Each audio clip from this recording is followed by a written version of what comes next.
Alors au Gabon, l'ancienne première dame Sylvia Bongo Ondimba, donc la femme du président déchu Ali Bongo, ainsi que son fils Nordine Bongo ont été libérés et ils sont maintenant en résidence surveillée au niveau de la Sablière avec Ali Bongo Ondimba. Alors ils sont libérés après plus d'un an d'emprisonnement. Il faut savoir qu'ils avaient été emprisonnés après la prise du pouvoir par le général Bruce Clotaire Oligui Nguema. Donc là pour l'instant les deux ont rejoint l'ancien président, donc le père pour l'un et le mari pour l'autre. Alors officiellement il faut savoir qu'ils sont encore poursuivis par la justice. Donc les chefs d'accusation qui pesaient sur eux sont toujours valables. Donc au cours des prochaines semaines, des prochains mois, des prochaines années, ils finiront par répondre de leurs actes devant la justice gabonaise. Alors, plusieurs personnes se posent la question de savoir par rapport au timing, pourquoi c'est maintenant qu'ils sont libérés? Pourquoi c'est juste après l'élection présidentielle?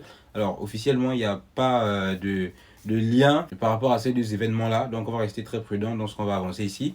Mais force est de constater déjà que, forcément, pour la famille Bongo, c'est quelque chose de bien qu'ils soient à nouveau réunis, bien ou pas bien, peu importe. Après, ça dépend de l'interprétation de chacun. Et il est important de savoir aussi que le président de la République, donc Bruce Clotaire Oligui Nguema, avait affirmé au cours d'une interview donnée à des médias, voilà, que le président Ali Bongo n'était pas en résidence surveillée, qu'il était libre de ses mouvements et qu'il pouvait aller et venir comme il le souhaitait.